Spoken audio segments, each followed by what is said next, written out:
Disco, disco, good, good. Zohan, Zohan, bad, bad. Well, why, hello there, soulmates, and welcome back to another unfortunate case of movie. My name's SoulKeever. And I'm Astrid. And we just watched Adam Sandler's You Don't Mess with the Zohan. Oh, God. It really was so bad. I really think that this has to be Adam Sandler's worst movie. I agree. It's definitely his worst one that I've seen. And mind you, we've seen Jack and Jill, so we know what the worst of Adam Sandler feels like. Yeah. And this one absolutely takes the cake. And what's really funny about this one for me is that I've seen it in bits and pieces, but I had never seen it in its entirety before we sat down and watched this. Yeah. It was the wrong choice. And now I've seen it 3 times total, all the way through.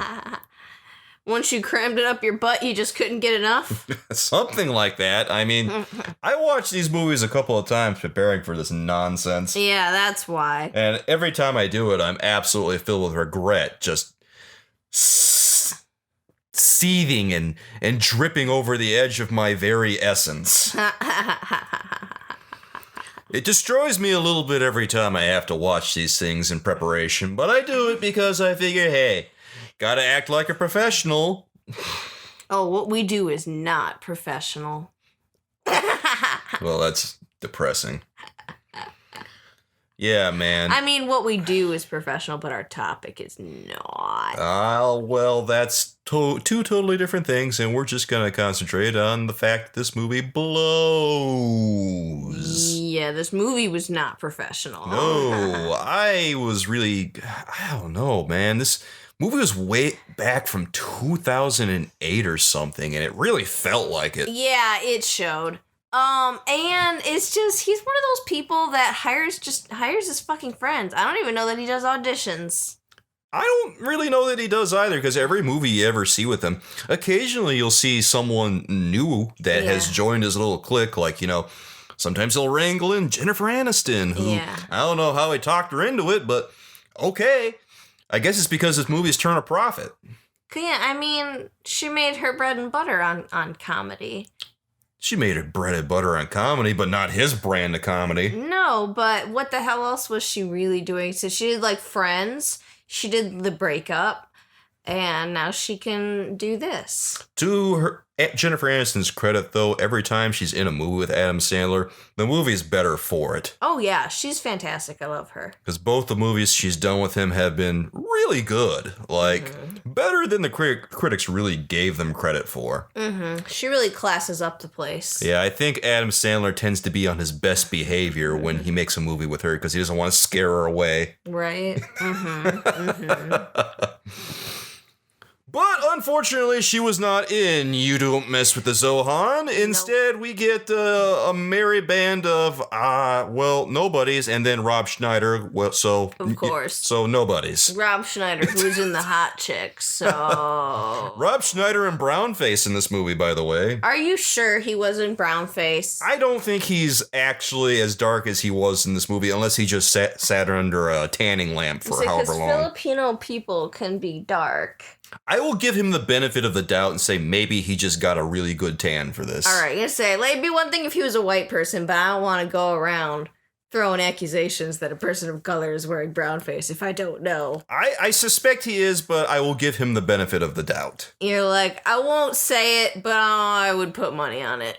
Yeah, I would not bet on him not being in brownface, so let's put it that way. Okay.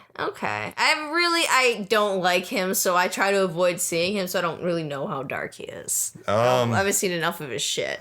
Usually let's not get into it. My sister met him. That's really unfortunate. I'm sorry for her. That's not something to brag about.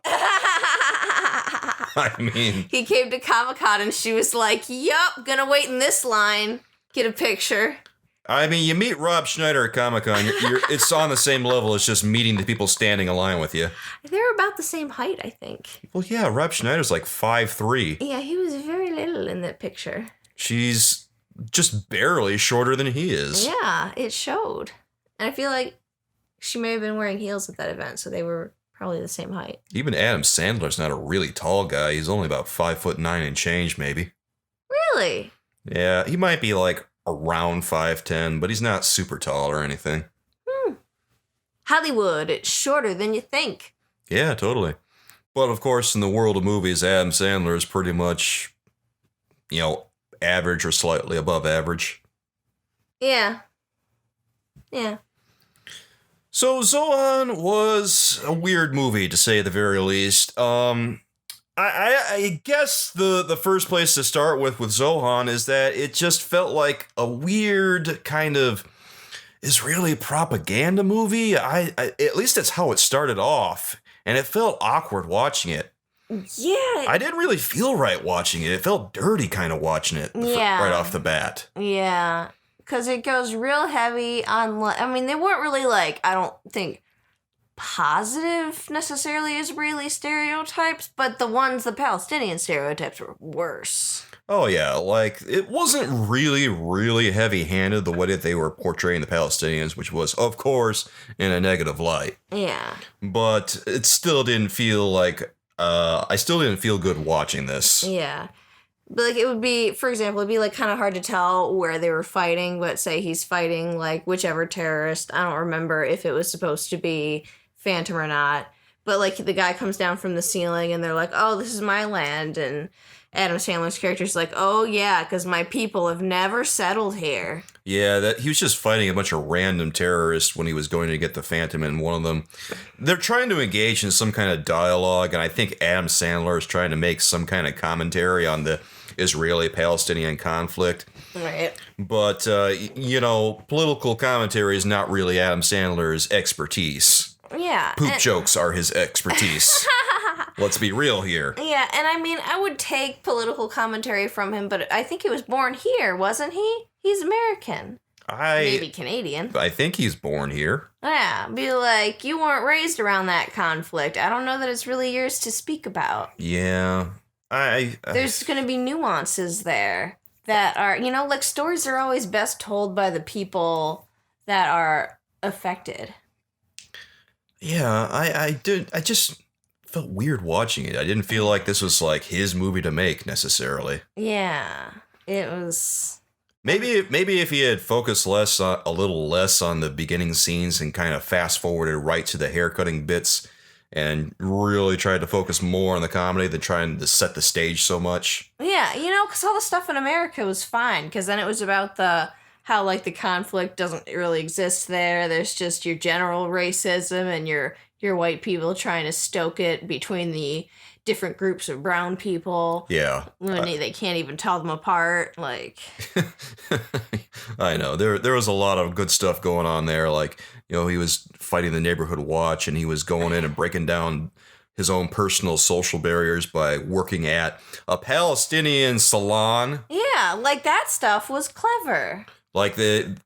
He's literally working on a street where there's Palestinian people on one side and Israeli people in stores on the other, and no one really cares that much. Yeah. So as soon as he got to America and he started working at the salon and all that business, and he hooked up with a friend over at the electronics store called, conveniently, Going Out of Business. Yes, because he's good for business. Which, by the way, it's not legal to call your store Going Out of Business. A court actually ruled that you cannot call your store Going Out of Business. You think the store is registered with the government? No, I don't think the store is registered with the government. I'm just saying you can't legally call your store Going Out of Business. That's fair. This looks like an electronics bodega. I feel like they might operate cash. Oh God, everything they say is so sketchy. It's Sony Guts. Oh yeah, what was it, Fujiwama outside Sony Guts? Yeah, what are you doing that you keep saying Sony Guts? Are you guys just finding a bunch of Sony machines that have fallen off the back of the proverbial truck, and then stuffing them inside a case?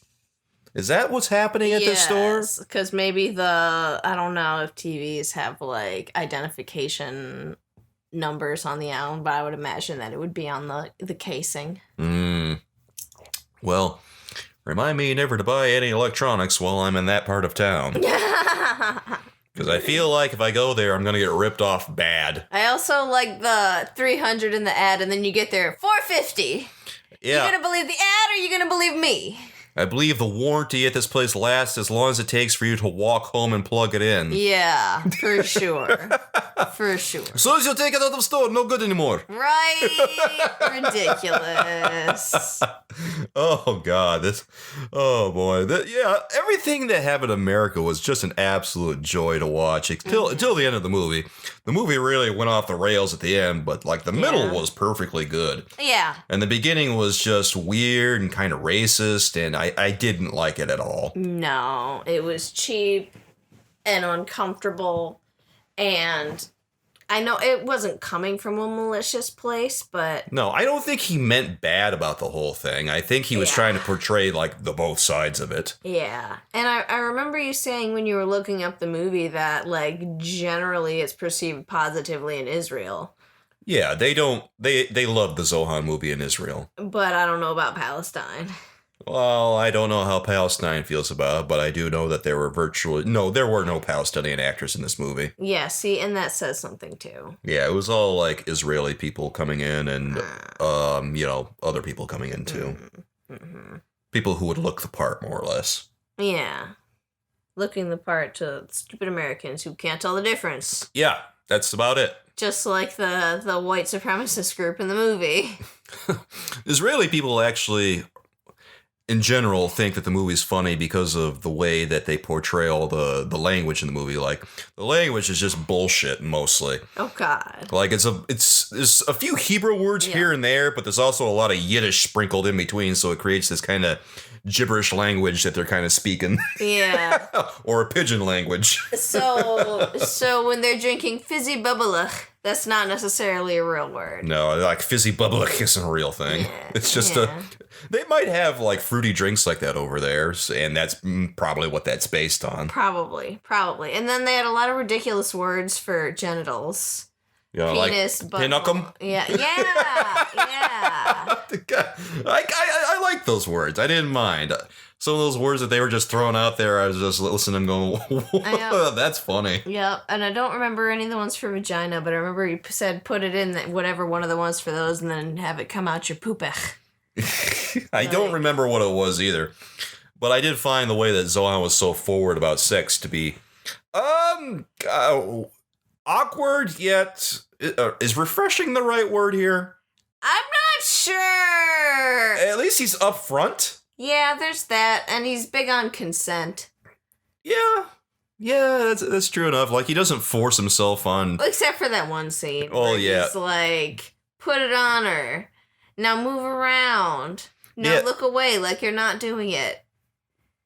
Yeah, the whole scene was really uncomfortable where he's going and showing his fellow hairdresser how to proposition women by pressing your crotch against them. That was the most uncomfortable part about him banging all these old ladies, because what he does as soon as he joins the salon is he starts sweeping hair, and then he finally gets his chance to cut hair after one of the hairdressers leaves, and then he's able to cut this woman's hair. And what does he do?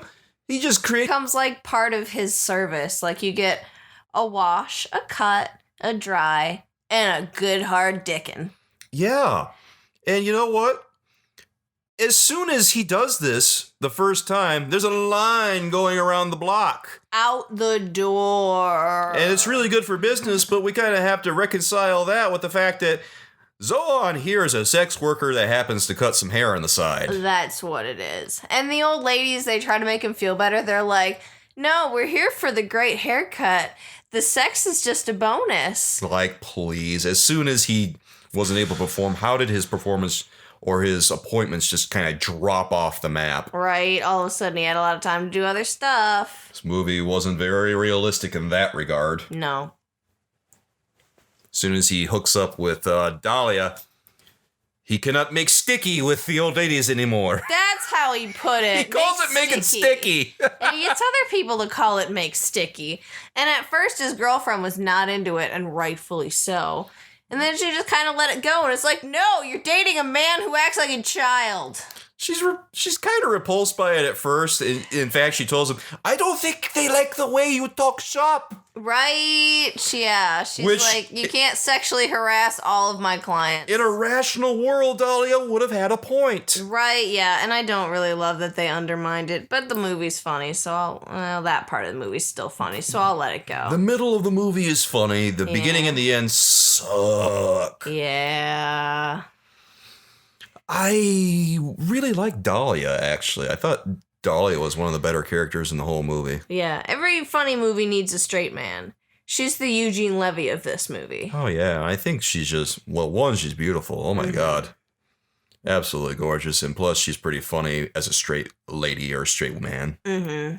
Adam Sandler puts on the most ridiculous Borat-like accent you could possibly imagine here, man. Oh, yeah. And then sometimes it's just like he drops his R's and says them as W's. Oh, yeah. He gets real into it, and like he does he really hams it up and goes straight into the that you expect to hear when you hear the Hebrew language. Mm-hmm. And he really milks it for all it's worth. Mm-hmm. Oh, God. And they put hummus on everything. And they do more than that. It'll be like he's like grilling, and then he's like tossing the hummus with his spatula onto the plates. Then he catches the fish with his butt cheeks because. Why was he so focused on catching stuff with his butt? Yeah, he does that a couple of times. He catches a hacky sack in his butt too. This is one of those things where that they don't really go back to. Like at the very beginning of the movie, he's out on the beach playing the hacky sack, and he's kicking around. Then he kicks it up in the air, catches it in his butt. Then the very next scene, he's with his friends. They're hanging out with some girls. They're dancing on the beach to disco and all that. Uh-huh. And he's frying up some fish while he's cooking naked. Yeah, he's bare ass naked. Yeah, and he starts like really fancifully, super soldier like, just throwing the fish, doing acrobatics with it. Mm-hmm. He tosses it on their plates, and he takes his fish, tosses it up in the air, and catches it in his butt. And then they never go back to catching stuff in his ass ever again. Right, yeah, the helicopter landed, he pulled the fish out of his butt cheeks and was like, "I'm trying to eat here, you mind?"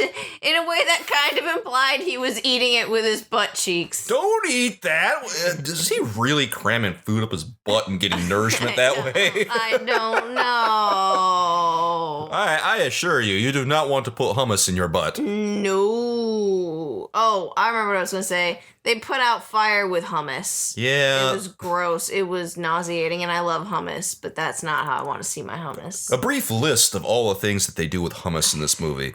He puts out a fire with hummus at the end of the movie after the racists light one of the Palestinian stores on fire. Mm-hmm. He dips his chocolate bar in hummus. Mm-hmm. He brushes his teeth with hummus. Yeah, that was nasty. Literally everything that they can do with hummus, they pretty much do with hummus. I'm pretty sure that he even does a hairstyle with hummus. He did brush his teeth with hummus. I forgot about that. He brushed hummus into a lady's hair. Was he dyeing hair with hummus? Was that what it was? I think he was. I'm not sure how that was even supposed to work. Did he wrap it in foil? No, there was no foil. He was just throwing hummus in there. Maybe he was doing a balayage with hummus. I have no idea. Hummus just fixes everything, I guess. I wish he would have patched a wound with hummus or something. That would have been kind of funny. Or if he was in like a cab that broke down and he put hummus in the engine and it started again. That would have been kind of funny. All-purpose hummus. Yeah. Who knew hummus could be such an all-purpose tool? Hummus, when you're out of WD-40. It is the cortisone cream of the Middle East. Ah, mm-hmm. Ba-doom-tsh. It is the Vicks Vapo Rub of the Middle East. Yes. One of the things I love is that these rich business guys at this business meeting where they were talking about how they were trying to get all the Palestinian and Israeli people out of the neighborhood. Yeah. Because the whole block's owned by this rich dude who wants to clear them all out to make space for his mall. Mm-hmm. And the rich guy is played by none other than the boxing announcer, Michael, what's his name? Michael, I don't even remember. But anyway, they want to get him out of there. And they feign ignorance about what hummus even is in this scene, and they describe it as a tasty diarrhea-like substance. Oh my God, they did! Oh, I forgot about that. Yeah, that line was uttered by none other than Chris Farley's brother. Yeah, that was bad. That was just bad. Yeah, well, it didn't really keep me up at night, but I kind of raised my eyebrows at that one. Went, this movie really is from 2008. They wouldn't say that kind of shit these days. Oh my God, is that really what white people say? They might say that now. Remember that one food critic got roasted earlier this year? I don't even know if he was a real food critic. Got roasted for talking about how, like, nobody likes Indian food, and everybody was like, what do you mean? Wait, there was a food critic that said no one likes Indian food? I don't remember if he was a food critic or not. I think he might have been. Like, almost everybody loves Indian food, dude. I know, right? Who is he even hanging out with? Racist people, probably. Well, I guess that's true enough. Michael Buffer is the boxing announcer. I can't believe I forgot that. Yeah, he's been doing boxing announcing forever, and somehow he gets cast as the antagonist of this movie. Yeah. Okay, he was a professor. Oh, the professor who said that nobody likes Indian food? Well, whatever. Ridiculous. Who cares what some rando professor thinks? No one gives a shit. Right? Everyone loves Indian food, and fuck him for not liking it. Right? What the hell else bullshit are you teaching people? Creationism? Might as well be if he's claiming no one likes Indian food. I know, right? What other lies are you spreading? Zohan has these weird superpowers, you know? And he doesn't really... They don't really apply to anything particularly useful. No, especially because in the end, they don't fight. Like, which makes sense in terms of the plot of the movie, because the point is to stop fighting. But why give them all these ridiculous superpowers if there's going to be no payoff with them? Like, you see at the beginning of the movie, he's able to punch through walls and shit. Like, he sends one of his own soldiers on his side flying when he finds out that the Phantom's been released from prison.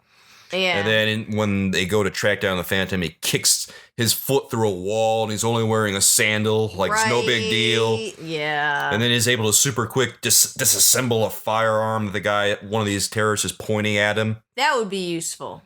I mean, that's useful, but no one can do that. Right?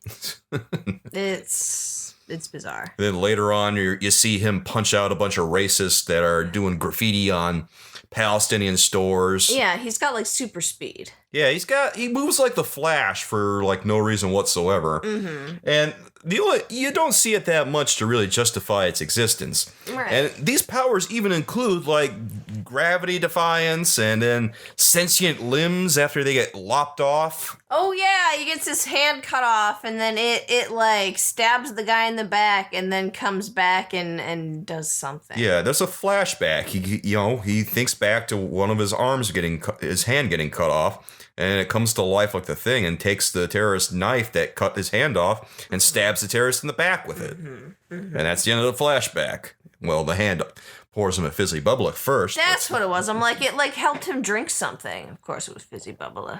It's always fizzy bubble. That's like the only drink he drinks in this movie. Instead of untying him. So, I guess I don't really understand why the powers were necessary. Yeah. I guess on some level they were kind of funny. Yeah. But I wasn't really having any rip-roaring laughter about them. Was his sexual stuff supposed to be a superpower or just general big dickery? I really don't know how to feel about that. I don't know whether it was supposed to be a superpower or whether it was just something that he did. I think that it's like kind of halfway between because he had like this superhuman sexual performance where he was able to please like every woman that he met. Where they're lining around the block after they've had decades of sexual experience. Which, now that I think about it, seems like kind of a, fantasy of Adam Sandler, if you really want to go there. Oh, God. Do you think he wants to bang older women or just be a sexual god? Probably just a sexual god. I can't imagine that he wants to bang a bunch of old ladies. Some people are into that. He probably did the old lady thing just to make himself not look like an asshole. Yeah, there's that. And it's funnier when it's the old ladies. Yeah. And it's also taboo. You don't see a lot of old ladies being sexual on screen. I'm going to give you credit for that, Adam Sandler. I'm assuming that you're watching this. Yeah, he the first lady that he really bangs when he gets to America is the mom of this guy that he meets on the street after there's a confrontation because the guy is riding a bike And he gets hit by some rich guy or something. Yeah, by his car. Yeah. And Adam Sandler goes to defend the guy and then winds up just knocking out the rich guy and twisting him into a pretzel. Oh, yeah, the pretzel thing is kind of funny. I'll give him that, too. Yeah, he does that a couple of times to people when he feels threatened. Yeah, that one they do enough times to justify it being there. Yeah. That one, fortunately, returns like 2 more times after that first time you see it. Mm-hmm. So anyway, he goes home with this guy that he saved pretty much on the streets, and then he kind of moves in with him and his mom temporarily. Yes. And to thank his mother, he bangs her. Yes, and the son walks in on it, and he's like, what? How else am I supposed to thank her for the matzo ball soup? And then he goes into the other room once the son is disgusted and tries to reason with him. She is beautiful. She has needs too. Right? Did you not see her face when she was coming? She was very happy. Right? Was she not? Do you want to deny your mother joy?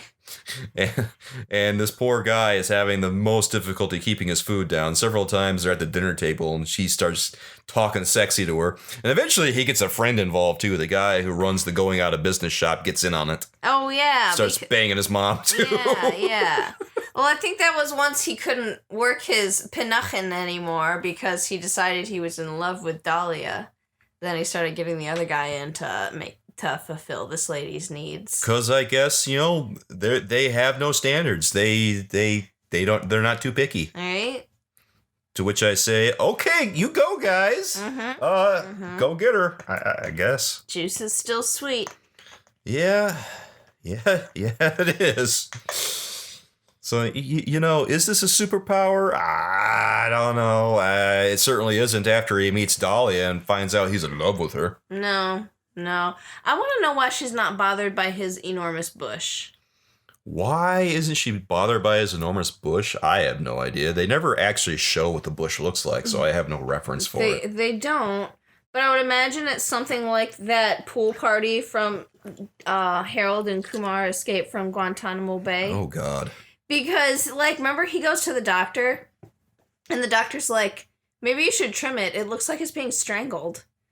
Because he thinks that when he goes to the doctor, he wants to see why his dick isn't working. Yeah. And so he's like, the erectile dysfunction might be because your penis is being strangled by your enormous bush. Good God. Unfortunately, no, everything is normal. What I was thinking about, and unfortunately I was thinking about his bush. I was wondering to myself, does it look kind of like the padding in a pair of bicycle shorts or something, maybe? Is that what the bush kind of looks like on Zohan? I don't know. He does say the women like it for the padding. Yeah, he says people like it, the women like it for the padding, and how much padding is there? Is it just like, a long Grizzly Adams beard hanging off his crotch? I mean, I'd hope the dick at least sticks out because I can't imagine anybody's blowing it when they gotta dig around to find the penis. Oh, God, I don't even know. Just how do you breathe? You don't. The bush is a constant shell for his schlong. Too far? You're just drowning in pinachin mifmuff. He could shave that and sell it as a merkin. He could. In fact, I would highly recommend it if the bush is that big. Right? Do the world a favor. Yep. You could make a couple of merkins out of it, probably. Probably. Those are older than I realized. Brother could probably start a home business out of that. Yeah. Because if it gets that big, it grows fast. Merkins. $20 a piece. Merkins made from real crotch hair. Poor Zohan. He wanted to cut hair really badly, judging by how enthralled he was looking at the Paul Mitchell book back from 1987. He really did. And he was obsessed with the feathering, the chunky cuts. Yeah. The layers. It was kind of amusing to see him looking at this 20-year-old book because I guess they don't have books that are up to date in Israel like that. Yeah. Maybe they don't get a lot of the media that we get over here. I really have no idea personally. Oh. But judging by the fact that he was looking at a book so far out of date, I would have to assume that is the case. Yeah, and based on everybody on the beach listening to disco, good. Yeah. Like, damn. Everything's about 20 years out of date, huh, guys? Right. Okay, that's cool. Happens. So, Zohan has reached an impasse where he realizes he doesn't want to be a soldier anymore, right? Yes. And he decides, you know what? I want to cut and style hair. And he breaks it to his parents, and they think he's gay. Yes. And they don't let it go throughout the entire movie. Yeah, they call him gay. They initially, after he says he wants to go to America, say that they're going to call his cousin and get him a job in an electronics store. Yep. But then he admits he wants to cut and style hair, and they just laugh at him. Yes. And then he meets a guy, the same guy that we've been talking about, the guy who runs the going out of business store. Was that his cousin? I don't know if that's his cousin or not. I don't think that's his cousin. That's just someone he meets in America. Okay, but somebody who recognized him. Yeah, because Zohan's famous. Yeah. Yeah, that's fair. So he recognizes Zohan, and then he offers to get him a job. And then when Zohan says he wants to cut hair, immediately the going out of business guy says, "You're gay?" Right? Yeah. I cannot believe it. I had no idea. Actually, his name is Uri. Okay. Uri thinks Zohan is gay? Yeah. I cannot believe it. Right? I don't remember if Dalia said anything to him about that. I don't think so. Well, why would Dalia think he's gay? I don't know. Because it kind of looks like her other male hairdresser is. Well, her other male hairdresser is gay, but she doesn't jump to the conclusion that Zohan's gay. Okay. She doesn't say boo one way or the other. Okay. You watched the movie, too. I know, but I don't remember every single line. I mean, And a lot of people called him a variation of the F word.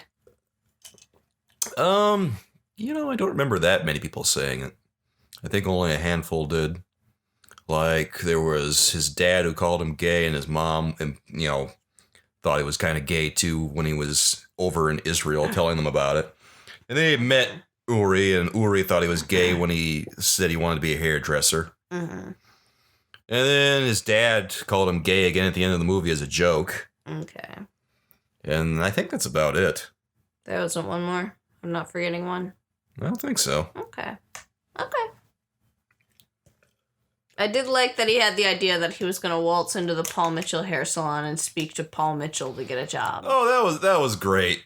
He goes in and he actually just threatens the receptionist. Yes. And he really just treats her like the help and says, "I want a strawberry or raspberry fizzy bubbly." Yes, he assumes that they have that here. He went straight up American with that. He really thought that they just had fizzy bubbly. Like, the whole entire world drinks fizzy bubbly. Of course. Of course. I will have a fizzy bubbly raspberry, please. Right? And they also make a joke about how apparently it's terrible for your intestines. Because the kid tries to drink it, and he says he repaints the toilet. Oh, yeah, because he got the shits as soon as he drinks it. Yeah. Then he's like, "Oh, yeah, you gotta work up to your stomach handling it." And the kid's like, "My car couldn't handle it." And then it's like, what the hell is in fizzy bubble? Probably the same thing that's in all the fluids down in Mexico. Oh, that shit does hit different. Yeah, I imagine that maybe it's kind of the same over there, maybe a little bit. I got, They're used to the water over there and everything, all the liquids, and, you live in America for however long, you drink their fluids, it's not gonna end well. Oh, yeah, you can't do that. You'll get really sick. I got swimmer's ear down there, and I took some Mexican Dramamine. I was out for 3 days. I don't know that it was Dramamine. It might not have been. It was strong, and it did fix my problem. It fixed your problem, but also caused a few others. There went half my vacation, though. Oops. Everyone's probably thinking about taking you to the hospital. Oh, no. No? Nah. All right. Nah, because it's not like I was unconscious and you couldn't wake me up. I was just real sleepy. Because Dramamine does make you sleepy, but it was like... I don't know why it lasted that long. Shit. The only other time that I remember in the movie any kind of talk about maybe the characters being gay was when Phantom and Zohan kind of became buddy-buddy at the very end.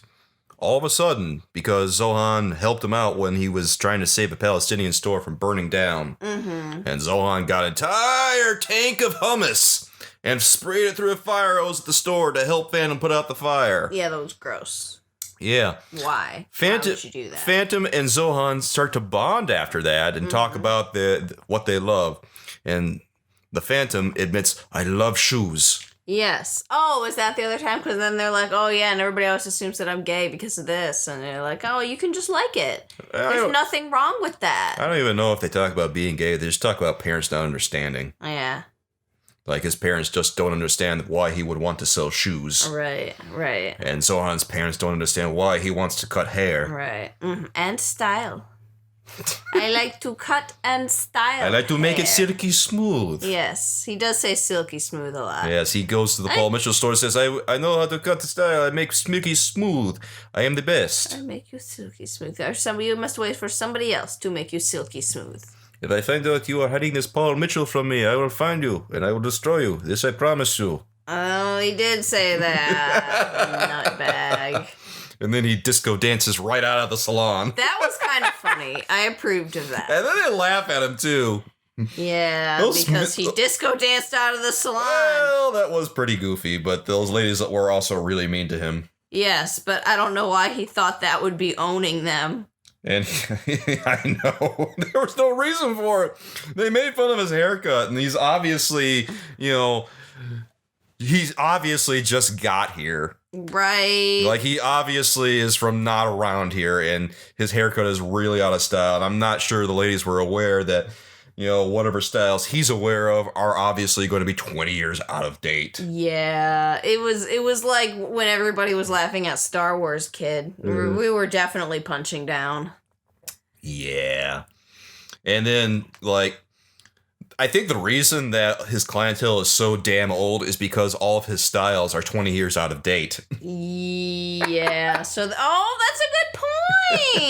Because then they're going to like all his, 80s and 70s feathering. Yeah. Who wants the Farrah? You know you do. He knows all the old cuts, and all these old ladies are getting the old cuts because that's the style they've had since they were young. Yep. Beatrice, Janice, Ruth, Barbara. They all at the hair salon he's got.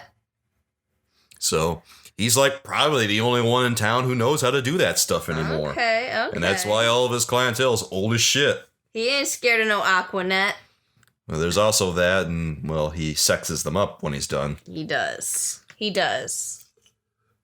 Probably motorboats your clit. Yes, he does. I have to believe it. Mm. But anyway, that's the reason that he's doing so well with all the old ladies. 1, sex, 2, old cuts. Yep. There's 2 things he does well. Have sex and feel no pain. I believe that Phantom feels no pain either. They actually have an entire exchange about how they don't feel pain, and it's ridiculous. Yeah. Phantom attaches a piranha to his goddamn neck in the middle of a lake out in wherever. I don't even know where the hell they were when they were fighting. I think they were in Lebanon. Yeah, maybe. I don't know. It was hard to tell. At the intelligence meeting, they said the Phantom was hiding out in Lebanon. Okay. Yeah, then they must have been. So, yeah, they're in the middle of this lake out in Lebanon, and Phantom attaches a piranha to his goddamn neck. His goddamn neck. Yup. And then Zohan acts like, hey, that's no big deal. Takes the piranha off his neck and sticks in his Speedo trousers. Oh, yeah. And he's just like, feels good. This is very nice. And then he offers Phantom a look, and Phantom looks inside his trousers, and he just shudders. Because the piranha's obviously tearing his dick up. Right, and apparently it's just real bloody and nasty. Yeah. Stuff of nightmares. And I don't think they really go back to this. Well, actually, they kind of do in some parts, because later on when Zohan offends Dalia at the hair salon by talking shop with the customers and, making really lewd, sexy remarks to them about how he wants to bang them. Yes. She pulls him aside and talks to him about it, and he's so upset that he takes some scissors and stabs himself in the leg with them. Oh, yeah! Like, I have offended your hair salon. I do not deserve to live. He stabs himself in the leg, and then she's like, no, take those out, and then he puts him in the disinfecting solution. Because he's not a madman. Yes. He believes in sterilization. He's not a madman. He just has some extreme emotional arcs. Mm-hmm. That man would wear a mask to protect himself from COVID. Of course he would, because he's not a fool. Yeah, he sanitizes. Absolutely. He's not crazy. Yeah, uh-huh. Well, maybe a little bit, but, He also has this insane commitment, and this is an extension of his insane commitment to cutting hair. For instance, besides this, he vacuums all the hair up off the salon. He won't let one single hair touch the floor. Oh, yeah, he was real OCD about that. Yeah, he was really getting in everyone's business about sweeping up all the hair and vacuuming it off and everything, and to the point that he was interfering with Claude's cuts. Yes. One of his co-workers. He was straight up annoying him, and Claude was still nice to him. To Claude's credit. Yeah. But if I were Claude, I would probably be a little annoyed too. Yeah. It's like, you don't need to get every single hair as it falls. And Zohan was like, if one single hair touches the floor, I have failed you.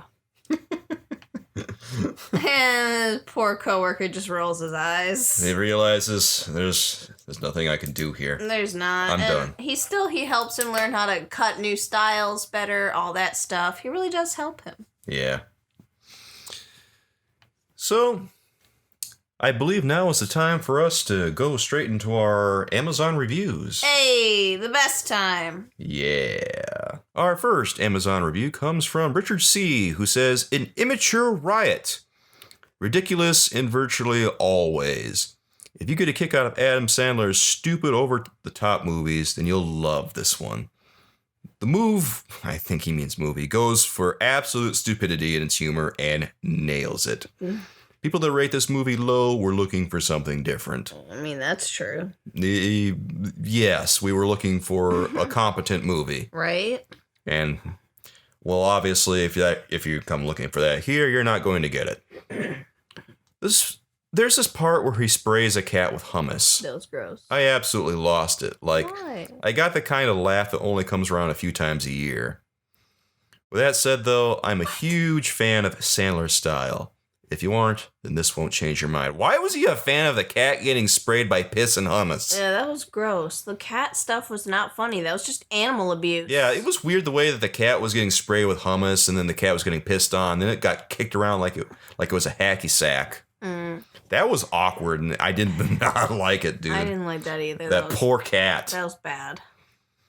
Our second 5-star review comes from Meredith G., who says, perhaps my favorite movie ever. This hilarious film is perhaps my favorite movie ever. I enjoyed watching the extras on the Blu-ray version.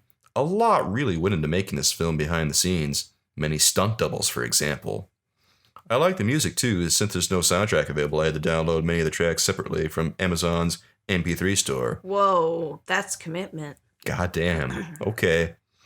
Okay, Meredith. Well, I guess there's something for everybody, right? Meredith masturbates to that soundtrack. You know she does. Well, maybe she finds Adam Sandler sexy. I don't know. He's in the best shape of his life here, I guess, if you're into it. Yeah, I guess he was. Now, you may be asking yourself, is she reviewing the right film? Well, that was actually correct. That showed self-awareness. She says, yes, I am. It's hard to believe they even made this film. If you let yourself laugh, it's one of the funniest films ever, and displays a side of Israeli culture rarely seen in other films that take themselves too seriously. Okay, Meredith. And then our last 5-star review comes from AC Shields, who says, Adam doing what he does best with a great supporting cast. This movie was just silly, very funny, slightly offensive in places, like some of the comedies they'd make in the 70s, like Caddyshack. Strange characters doing strange things are always interesting for me. I'd seen Adam Sandler's film Click, which started off funny, then got philosophical at the end. This is not what Adam's audience wants, I'm afraid. This film should please fans of movies like The Wedding Singer. If you think you'd like a movie where the permanent name of a shop is actually going out of business, then you'll love this. I loved it, and I hope this review helps you to decide if Zohan is for you. At which point I say, one person found this helpful. This movie does not belong in the same sentence with The Wedding Singer. Right? I didn't like The Wedding Singer. Well, you don't have to like it, but it's one of his better movies. It's the one that made him famous. Yeah, but that doesn't make it good. Still, it's regarded as a pretty decent movie. Yeah, grumble all you want. It's still regarded as decent. So Pulp Fiction, that doesn't make it good. Pulp Fiction is good. Fuck you. We're done here.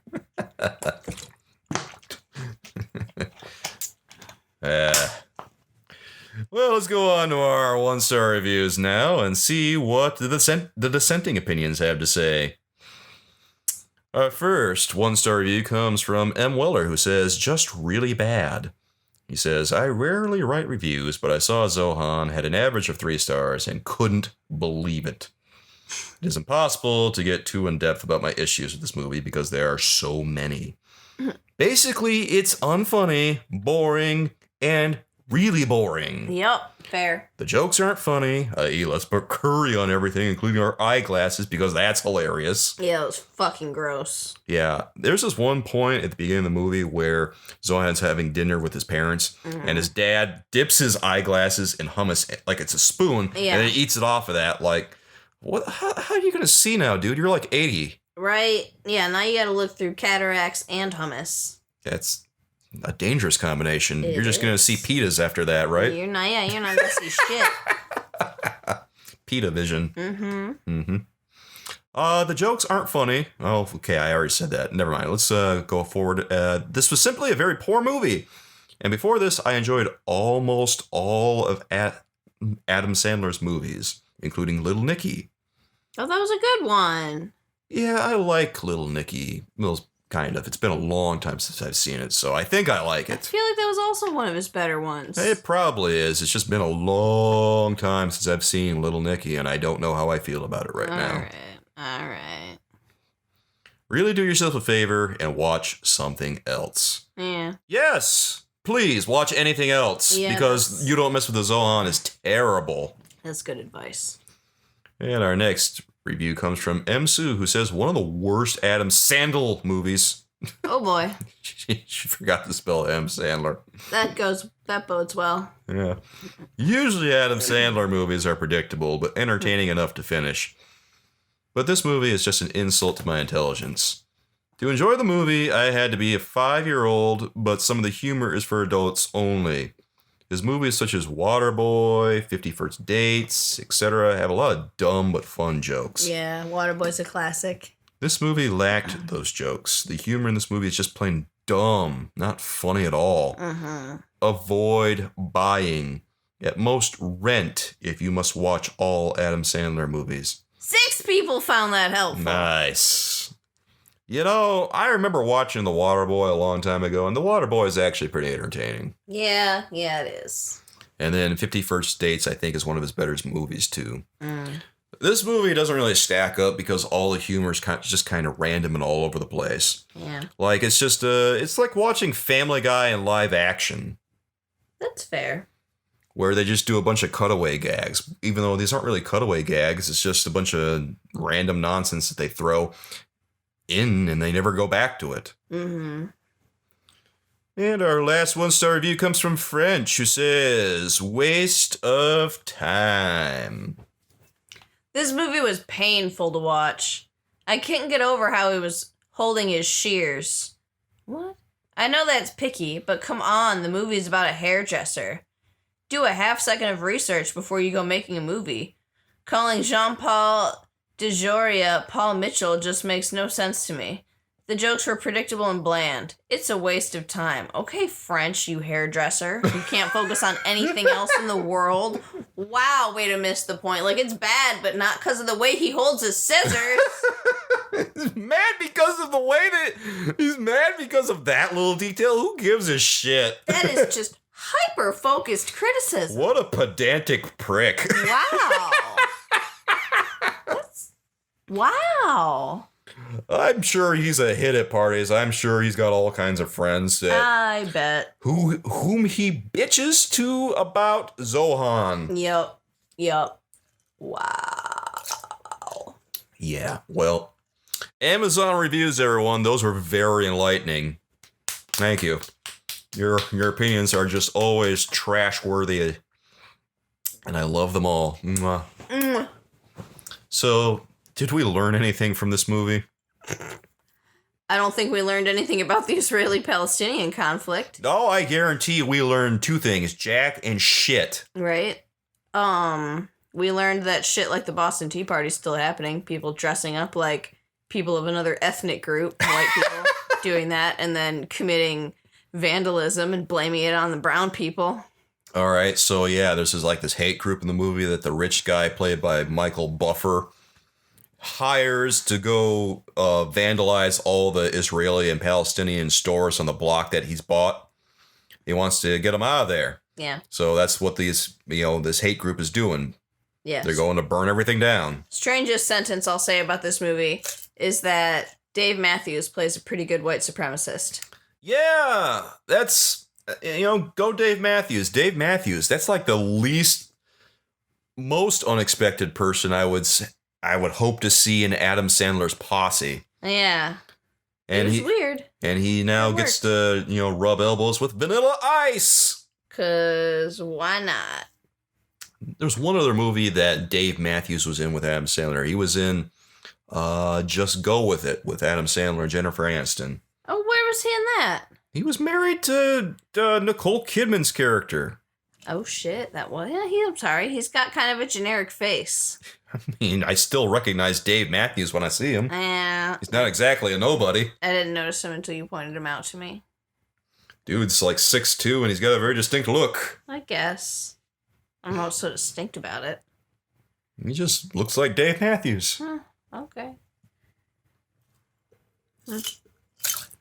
So, I don't think I've seen Dave Matthews in anything since that, though. So I don't think he's really in the posse anymore. But Vanilla Ice, he's been in like 3 Adam Sandler movies. Why not? Did you learn anything from this movie? Oh, God. I learned that hummus goes well with everything. Everything. Ew. I need to get some hummus for all my problems. Yeah, you should. I bet I could solve a lot of shit with hummus. You probably should. I learned that fizzy bobalach is to be adjusted to. I learned that if I want to just completely wreck a bathroom, I need to stock up on some fizzy bubbler and engage in some chemical warfare. I learned if I want a good client list for my hair salon, I need to bang old ladies. I learned that if you want to bang old ladies, you gotta learn 20-year-old haircuts. Yeah, there's that.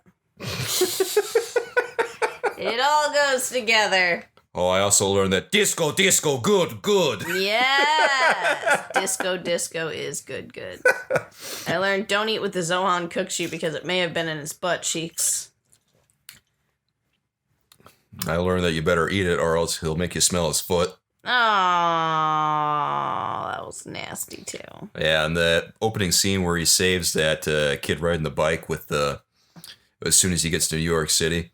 He approaches the rich guy, and the rich guy's all belligerent, and he grabs him by the pinky and starts kicking him in the face, and then he makes him smell his foot before he kicks him once again. Right, and it was funny up until then, because he was like, was that your foot? And he's like, yes, the feet uppercut. And he kicks him again, and then he gives him the double feet uppercut, but then he takes his shoe and his sock off, and there's bare foot, and it was just gross looking. Oh, Zohan never wears socks. Ugh.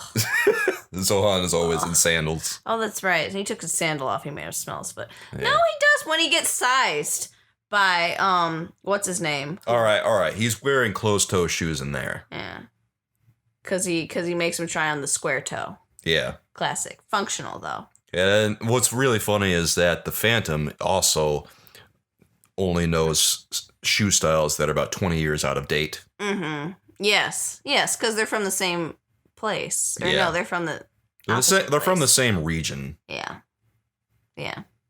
So they both only know things that are 20 years out of date because, that's all the shit that's only gotten there. All right. It's hard to get stuff into a war zone. Yep. So he knows Rockport and whatever other shoe, and Zohan knows the Avalon. I think Kenneth Cole might have been the other one. Yeah. Well, life lessons from You Don't Mess with the Zohan, folks.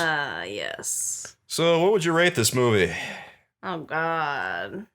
I would rate it 1 fizzy bubblech and 1 walking in on your mom getting banged for her delicious matzo soup. I would rate this 2 deflated titties from Michael Buffer's hot girlfriend, and then I would also give it, a cat hacky sack. Hey, that's terrible. That's a bad rating. Oh yeah, that's like the worst rating I've ever given a movie. Oh, I can't believe you'd give something a cat hacky sack. That's bad. Yep, that's what I gotta give this movie because it's just that bad. You know what? This movie is like I've been saying here, the middle is actually a lot of fun, but the beginning and end just suck. Yeah. It's a chore to get through both. It's almost like it was written by 2 different people. A little bit. Like, you think that the Israeli parts were written by somebody, and then the middle part was written by an entirely different person, and then some guy got brought in to just wrap things up. I mean, yeah, maybe. Or it was just all written by Adam Sandler, but he's terrible at it. And so he knew what he wanted in the middle, and then he just tacked shit on the beginning and end. I think that Adam Sandler, he does write his own stuff, but he always has people who write with him. Yeah. I think what they should have done, I think their main flaw was they shouldn't have started it in Israel. I think they should have started it with him coming to America, and they could have hidden in the exposition his reason for coming. Yeah, I think that would have been a better way to pull this off because the beginning of the movie was really a turnoff. Yeah, and it would have been less racist that way. Less opportunities to be super duper racist. Yeah, that I have to agree. I think that would have been a better way to present this, and it would have been. It really would have been a better idea to just focus on the fun parts than trying to have some kind of intellectual discussion about the Israeli-Palestinian conflict. Yeah.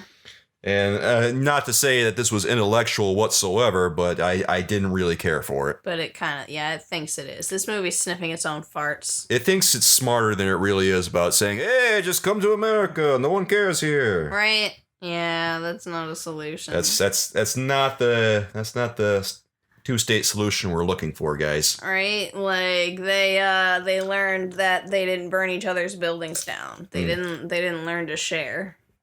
Yeah. So, would I recommend this movie? No, I would not. No, it's uncomfortable. You might have some fun with it, but overall, I think it's mostly just going to be really uncomfortable, and then you're going to be pretty bored by the end. Yeah. Yeah, there's like maybe an hour of it that's worth watching. Yeah, the middle part. Watch the middle hour, forget the first 30 minutes and the last 30 minutes. Yeah. Anyway, guys, I think that's about enough for You Don't Mess with the Zohan.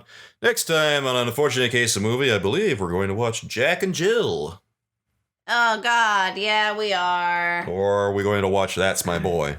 If That's My Boy comes in time, I vote that one. Well, where was it ordered from? I think Amazon. Well, it's going to be here by then. All right. For God's sake. All right, next time on Unfortunate Case of Movie, we're going to watch That's My Boy. Hey! Which is another one of the worst Adam Sandler movies ever made. It has an uncomfortable reputation. Yeah, I remember we were talking about this movie earlier, and I warned you it's going to be bad. Yep. And then you said, "Oh yeah, it's got the pedophilia in it." Yeah. And then you said, "At least it doesn't have the incest." And then I gave you the look. And I said, "What?" Yeah, that's gonna be bad. It's got incest, girl. Oh no, it's gonna have the incest. Yeah, it's got both. It's gonna be good. Ah! What? What? Yeah. Oh, God. You stop that. Yeah. No.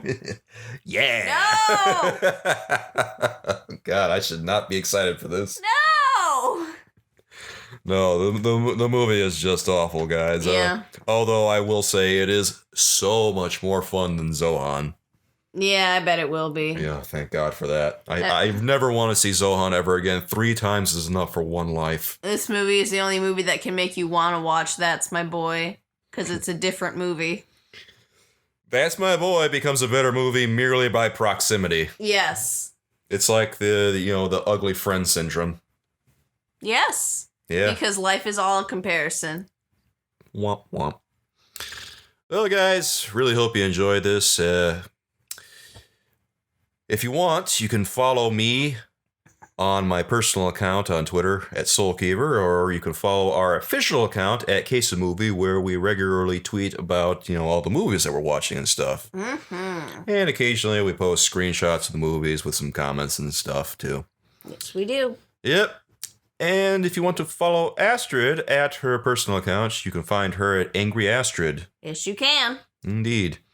Be sure you check us out on Spotify at Unfortunate Case of Movie. We have lots of other episodes there. We just reviewed The Wrong Missy. Yes, I loved that movie. And in between all of our new episodes, we also publish some of our older episodes, so you can listen to those. Mm-hmm. But those are only published once every couple of weeks. Yes. So between each of our new episodes, we have an old episode that goes up. Yes. Right now, we're on an Adam Sandler kick. Enjoy. Yep, we're going to be watching That's My Boy, and then I think we might be moving on. Are we going to watch Jack and Jill, or are we going to move on? Yeah, we have to. All right, we'll watch Jack and Jill after That's My Boy, and then we're going to move on to something different because that's too much Adam Sandler. Is it just the right amount of Adam Sandler? No, shut up. It's too much Adam Sandler. All right. I'm sorry. I'm popping on the Adam Sandler like it's hummus. Oh, God. Don't. You're ruining hummus for me. This movie has just about ruined hummus for me. Oh, I know. We're going to go to, our favorite restaurant sometime in the future, and I'm just going to be like, you know what? Mustafa, I can't. No more hummus. No more hummus for me. He's going to look at me like, what? Right? What do you mean? Whereas I'm going to be like, hummus, please. And then I'm going to tell him about You Don't Mess with the Zohan. He's just going to go, oh, that movie. Oof. Right? That movie has done nothing for business. All the people this movie has ruined hummus for. Right? Ugh. Well, guys, thanks for listening. We'll be back soon, of course, with That's My Boy. Until then, with love from us to you. Bye-bye. Bye.